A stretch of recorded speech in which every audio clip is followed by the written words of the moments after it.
Hey, this is Anney. Hey, and Samantha. And welcome to Stuff Mom Never Told You, a production of iHeartRadio.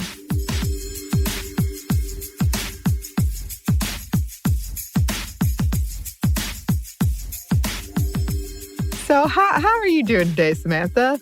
I think I'm doing a little better today. Yesterday was rough. Yesterday we had our little state governor do a conference, and then some things fell apart that I had planned for our show, and I started reading all the sad stories. So I put myself in a bit of a hole, I think. But today is much better. It's good. I think, every day is different. Yes. And taking it one day at a time. What about you? What's going on with you? How are you? I will say I feel like I'm doing much better this week than I was doing last week. And that's mostly because I've tried to be more conscientious and why I'm doing the things I'm doing and trying to be more mindful. Also, I've had amazing hanging out virtually with friends. So I feel like I have 5 good days and 2 bad days, which is better than what it used to be, which was 4 good days and 3 bad days. So hey, yeah, the odds are getting better. That's right. But for today, we are talking about one that is not as a happy a topic, but was something we do need to talk about. And that is abortion and what's going on with abortion in the United States during COVID-19 and all of these pandemic measures that are being taken, because we are seeing a lot of legislatures using COVID-19 to restrict access even further to abortion. So, for example, Texas has deemed abortion non-essential and that they should be halted during the pandemic. And the ban was upheld by the U.S. Court of Appeals for the Fifth Circuit. And within a day, several were shuttered, several of these clinics that provided abortions. Planned Parenthood, along with a few other organizations and lawyers, have promised to take the case all the way to the Supreme Court.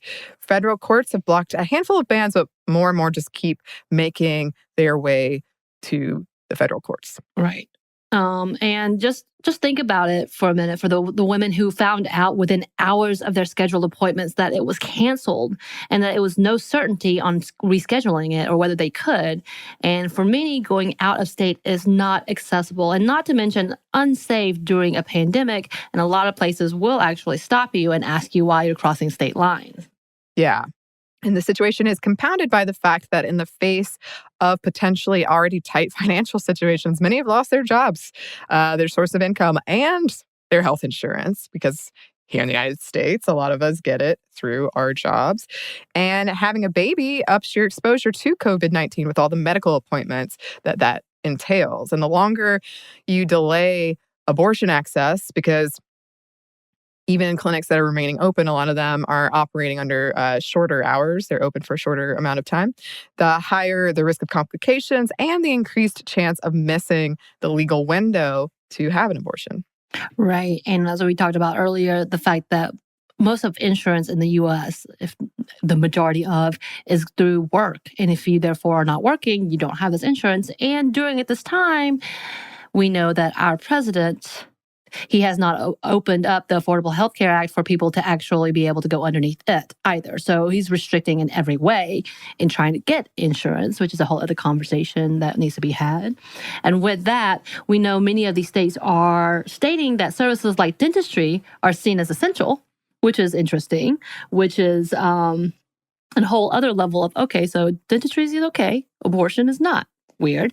But of course, even with the lockdowns, the protesters are still out and about. As in fact, in North Carolina, protesters were arrested for not abiding by the social distancing rule, and they are now suing the state due to, say, quote unquote, being targeted and the fact that their rights, the First Amendment rights, were violated. So that's always fun to see. It's a mess. It's a real mess. Ohio, Texas, Iowa, Alabama, Alaska, Louisiana, Arkansas, Tennessee, and Oklahoma have taken these steps in one form or another to attempt to restrict abortion even more during this time. In some instances, this has resulted in canceled appointments and panicked calls to the clinics. Denying access to abortion will likely lead to an increase of people turning to dangerous, unsafe methods.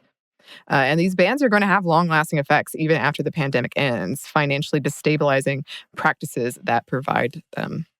Right. And we know that this could be a Kickstarter to send it to the Supreme Court, which is very heavily conservative, with the newest members of the Supreme Court being very pro-life, anti-choice, and has made that his agenda as well. So this is a whole level of a larger tactic and a larger way of trying to reverse Roe versus Wade, and which is a whole other dangerous effect on so many things. And we know a lot of the places around the world are protesting as well for the rights. And I've seen, is it Norway? I just saw it. Well, there was a protest in which they were all 6 feet apart from each other. It was beautiful. They were lined up. Yeah. I want to get like a big hoop skirt thing. Yeah. Oh, I have my Horcrux. The ring Horcrux outfit that I've never gotten to wear from Harry Potter. It's a big hoop. It's a big hoop? It's a big hoop. Okay, well, then you need to get that out. It's not to size. It's not accurate to scale. I wouldn't say not. So even though it's under attack, abortion is still legal in all 50 states. Check the rules in your state. Very important. Look it up. Planned Parenthood now offers telemedicine in all 50 states, and many of their offices remain open with proper safety precaution measures in place. And some have shorter hours and no longer accept walk-ins, but they are open, and you can call or use their abortion care finder tool to find your nearest provider. And there are some services that provide abortion travel. And also on this, you can also look up information about birth control, information about testing, information about sexual health stuff. It is really good to look into. Just go look up Google PlannedParenthood.org. You can just click on it, and it gives you all the different information. And it has a lot of good information about how to handle things during COVID-19, during lockdowns and all of that. And also knowing your rights, which is a very, very, very important tool for so many things concerning women. Yes. So that's sort of kind of a quick roundup of what's happening there. And it is changing a lot. So as you listen to this, we're recording this on April 21st. I remembered the date. So things could change really rapidly by the time that you hear it, honestly. Right. And there are, huge shout out to the people fighting this battle and protesting and pursuing these lawsuits to prevent abortion access from being more restricted than it already was. Right. And if you're looking to see how you can help, Planned Parenthood has many opportunities between donating time, donating money. I saw women who are making masks for them. And I think that's a beautiful thing because, of course, if they're not deemed essential, they're not getting access to PPE as well. And I think that's a reminder that this is also important for them.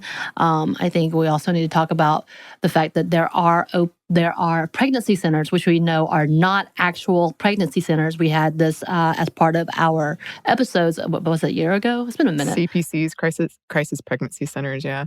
Yeah, and they are open, and they are very, very, very much honing in onto the fact that some of these clinics have been shut down and coming in as replacements. So be aware of that as well. Yes. So we're thinking of you, listeners. We care about you. We love hearing from you. If you want to share anything that's going on and that you think we should be talking about, or whatever it is you're streaming. Do you have any good? What are you streaming? What's the internet? What entertainment are you in right now? I'm not the person to ask for that because I rewatch things like nobody's business. Right now, though, I'm about to be going into my rabbit hole of Pride and Prejudice, Colin Firth level, as well as Anne of Green Gables, old school Anne of Green Gables, not the new crap. Don't give me that. I like the old stuff. So that's where I'm going, as well as the fact that I have gone 110% into phone games. Like I've revamped Words with Friends, which, by the way, apparently that's a place where people try to hit on you as well, which is odd. There's no place is safe, Samantha. Like I was very shocked. I don't get hit on like you do. Like I'm just kind of automatically get away from me. Like I'm pretty good at that face. But like I'm like, what's happening? Why are you? I thought you were a robot. Why are you trying to talk to me? So it's really interesting. That's what I'm up to. What are you streaming? I know you're doing some good things. Well, tonight I have a virtual watch party of The Lighthouse, which I've already seen, and it is so weird, and I can't wait for my friends to see it.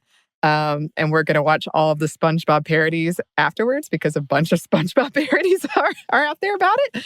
And I did just get the Final Fantasy VII remake, and Final Fantasy VII is one of my favorite games of all time. It's the first person I cosplayed as was Tifa from Final Fantasy VII.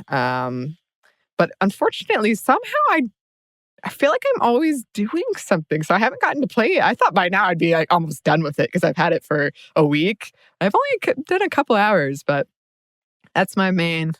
You stay busy. I know, and I don't know how. Like I look back over my day and I'm like, what? I love it. You do you. But we would love suggestions from you, listeners. What are you up to? You can email us at stuffmediamomstuff@iheartmedia.com. You can find us on Twitter at momstuffpodcast or on Instagram at stuffmomnevertoldyou. Thanks as always to our super producers, Andrew Howard and JJ Posway. Thanks, y'all. And thanks to you for listening. Stuff Mom Never Told You is a production of iHeartRadio. For more podcasts from iHeartRadio, visit the iHeartRadio app, Apple Podcasts, or wherever you listen to your favorite shows.